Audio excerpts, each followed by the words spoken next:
This is part 2 of a two-part video series that I started on the f2 and f7 weak squares. In this video, I'm only continuing where I ended from my last video. If you haven't already watched the last video that I made on the f7 and f2 weak squares, please, I suggest that you click on the link in the description down below so that you can watch the first part of this two-part video series on the f7 and f2 weak squares. So in the last video, I ended on number 5 and then I'm continuing with number 6. Number 6, against the Scandinavian defense. Here white starts with pawn to e4, black as usual responds with pawn to d5, which is the Scandinavian defense.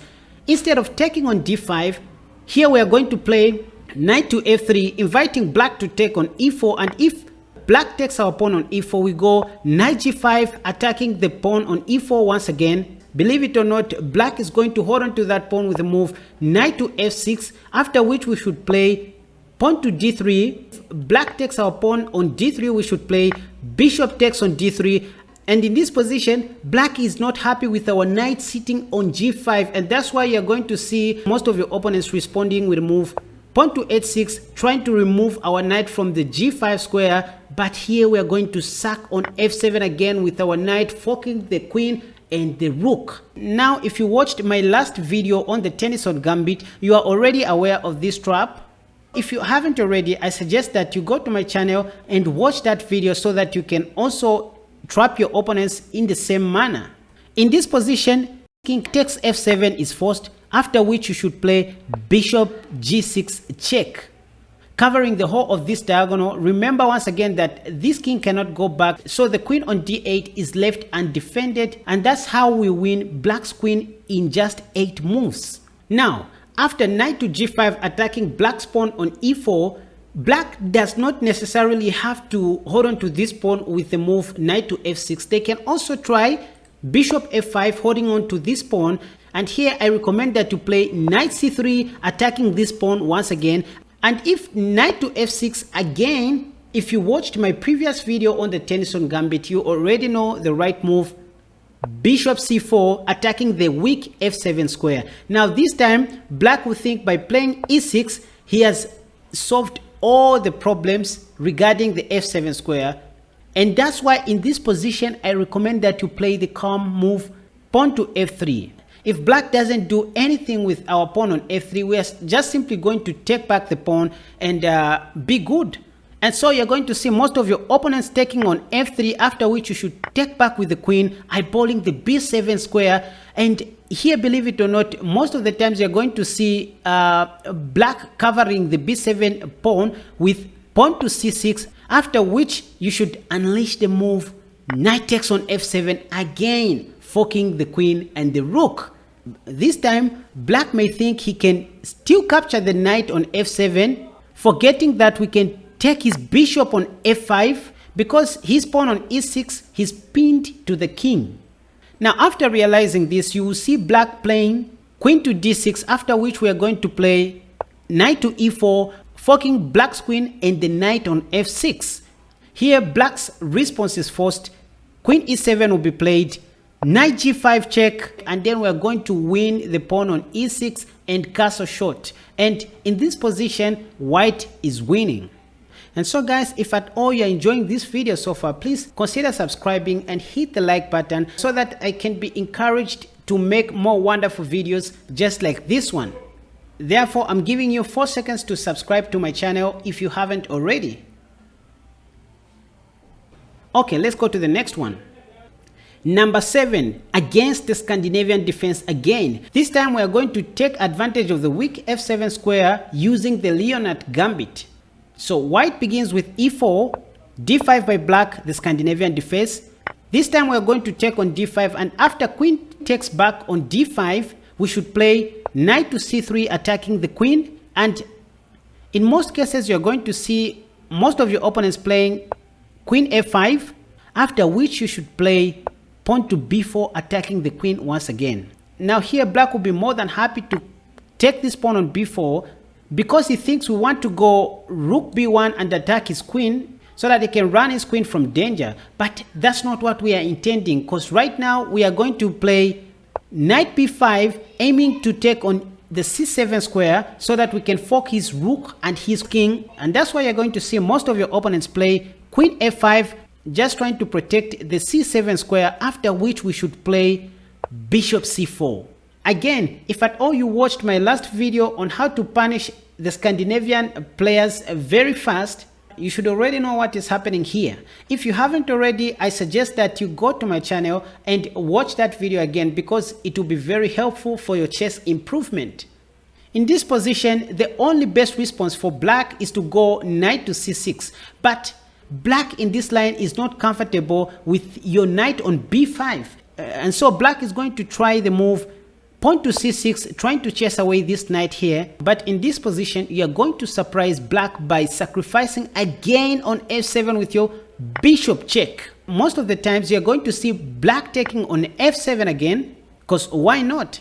After which you should play queen h5 check. And in this position, there are three moves that black can respond with.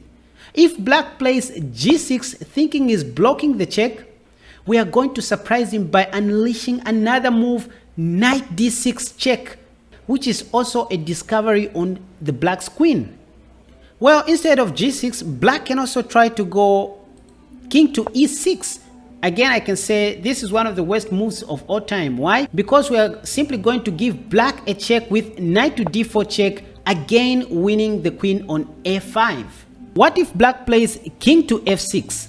I recommend that you play the move bishop b2 check, and the only move that black can play here which makes sense is pawn to e5, blocking the check, after which you should take with your bishop. And then if, let's say, black goes to e7, you should now unleash the move knight to c7, attacking the rook on a8, and also planning to go bishop d6 with a discovery on the queen. And not to mention that there's a checkmate on e8. So again, this is one opening that you can use to take advantage of the weak f7 square. Next, against the Caro-Kann defense, I'm not going to waste much of my time explaining the Tennyson Gambit again, because I have a full video on how to crush the Caro-Kann defense in just 8 moves. You should check it out on my channel and consider subscribing. So here white starts with pawn to e4, then black responds with the Caro-Kann pawn to c6. In this position, you already know that black wants to go pawn to d5. So here you should play knight to f3, and for sure black is going to respond with pawn to d5 most of the times, because that's what they are taught. So moves are well known and they come naturally. So in this position, I suggest that you play the move pawn to d3, so that if black takes the pawn, knight to g5, attacking black's pawn on e4, and 90% of your time here you are going to see black taking on d3 with his pawn, and then you should take on d3 just like in the Scandinavian defense, except this time it is even worse, because in this position black has about 7 responses, out of which only one, knight to d7, is the best response. So it is very easy in this position for black to go wrong. For example, the most played move in this position is knight to f6, after which, yep, you guessed it right, knight to f7, forking the queen and the rook yet again. If king takes on f7, you should go bishop g6, covering the whole of this diagonal. The king cannot go back, again winning the free queen in just 8 moves. Okay, that was against the Caro-Kann defense. Let's go to the next one. Number 9, with the Scotch Gambit. Now, guys, I should mention that this is more like a new idea in the Scotch Gambit, and so you are very lucky to watch this first, because you are going to trap many of your opponents using the lines that I'm going to show you. So e4 as always, black responds with e5, natural move, knight to f3, attacking the pawn on e5, knight c6, defending the pawn on e5, pawn to d4, right away attacking the pawn on e5. 90% of the time you're going to see black taking on d4 with his pawn, after which you should play knight g5 again. So what's the idea behind knight g5? The idea is that if black plays pawn to h6, since he is not comfortable with this knight on g5, you should again sacrifice on f7, forking the queen and the rook. And here the only sensible move is for black to take the knight on f7, after which you're going to play bishop c4 check. And in this position, there are about 6 responses that black can play, And believe it or not, only one is the best response, and it is the most weirdest. So let's see, for example, if black plays something else, let's say king to e8. Here you are going to play queen h5 check, king e7, queen f7 check, king d6, bishop f4 check, knight e5 is forced, queen d5 check, king e7, and then queen e5 checkmate. And so after bishop c4 check, black can also try to go king e7, after which you should continue with pawn to c3, attacking black's pawn on d4. And believe it or not, most of the times your opponents are going to take that pawn on c3, after which you should now play knight takes on c3, aiming to go knight d5 check, and then anyways you should play knight d5 check, forcing an exchange of knights. Then after knight takes on d5, you go queen takes on d5, threatening to checkmate black's king as highlighted. For example, here black can try to play queen to e8, after which you should play bishop g5 check, h takes g5 is forced, queen takes on g5, king d6, and then you finish the game in style with a move castling long with check, knight d4 is forced, rook takes on d4 check, king c6, and then queen b5 checkmate. Now I have a full video on this unknown gambit, so you can also go and check it out on my channel to know more about this gambit. So let's move on and go to the last one. Okay, number 10. Now we are viewing this from black's perspective, because I didn't want to end this video without showing you how you can also take advantage of the somewhat weak f2 square. So the trap that I'm about to show you works against the queen's gambit setup. For example, after d4 by white, here you should play knight to f6, c4 by white, then play e5. White is going to think as if you just want to play the normal Budapest defense. For example, if white takes on e5, they're expecting you to go knight g4, attacking the pawn on e5, and after knight to f3, defending the pawn on e5. This is what white is expecting you to do. White is expecting you to go bishop b4 check, or he's expecting you to play bishop c5, eyeballing the f2 square, which is not exactly what we are intending to do. And so to shock our opponent, we are going to give him another pawn on d6. So here our opponent will be like, what is he even doing? I think he's just giving me a pawn. So most of your amateur opponents would take this pawn on d6, after which you should take back with your bishop and not the pawn. And believe it or not, this position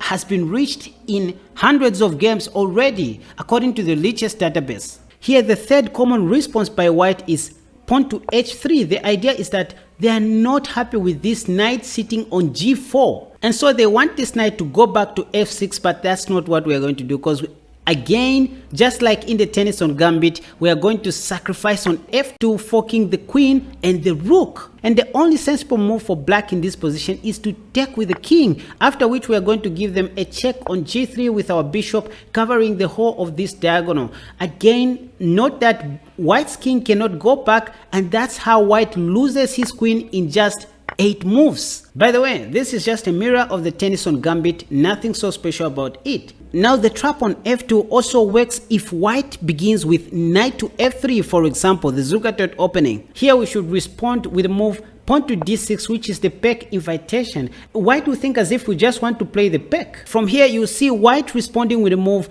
pawn to c4, after which you should respond with a move knight to f6, as if you want to fianchetto your bishop on the king side. Then the second most common move in this position is pawn to d4 by white, after which you should play pawn to e5, attacking white's pawn on d4 and also intending to go to the e4 square. So you will see black taking on e5, after which you should play knight g4 again, attacking white's pawn on e5. And believe it or not, in this position, the most common response by white, according to the latest database, is pawn takes on d6, after which you should take with the bishop again. If h3, you already know what to do. Yep, knight takes on f2, forking the queen and the rook again. Now back to the Budapest position. It's not always that you should go pawn to d6, because this is very predictable. And so the best move that I like to play here is knight to c6, just attacking the pawn on e5 twice, just like in the Tennyson Gambit. And so if white plays bishop f4, defending that pawn on e5, I recommend that you go bishop c5, eyeballing the f2 square. And so in most cases, you are going to see white playing pawn to e3, covering the f2 square. Just like in the Scandinavian defense, it is in this position where I recommend to play the move pawn to f6. The idea is that if white doesn't do anything about our pawn on f6, we are going to take back on e5 with our knight, which is on g4, and it is going to be a normal game from here. If queen d5, we are more than ready to go bishop b4 check, and we continue from there. Surprisingly enough, in the Lichess database, the most common move here is e takes f6, which we want to see on the board, because from here we are going to take on f6 with our queen, eyeballing the b2 pawn, just like in the Tennyson Gambit, guys. So again, in the Lichess database, the most common response by white is knight c3, covering the b2 pawn, which is a terrible blunder because, yep, you guessed it right, knight takes on f2, forking the queen and the rook, again, just like in the Tennyson Gambit. So the idea is that if king takes on f2, we take his bishop on f4, and if, let's say, knight d5 attacking our queen on f4, we should now play queen h6, maintaining the pressure on the e3 square. And if white thinks he can capture our pawn on c7, for example, knight to c7 check, we just attack his knight with our king, and if knight takes our rook on a8, it is game over, because we are now going to play queen takes on e3 check, king g3, queen f2 check, king h3, d6 check on the king by the bishop, and after, let's say, g4 by white, we now play h5, knight to h4, covering the discovery. Then we play h takes on g4 check, and the only move by white is to play queen takes g4, rook takes on h4, checkmate. So guys, there you have it. That's how you can take advantage of the weak f pawns, precisely the f7 square, which is the weakest square on the chessboard. I guess you enjoyed watching this video. Please, if you did, consider subscribing to my channel and hit the like button for me to be encouraged to make more wonderful videos just like this one and just for you guys.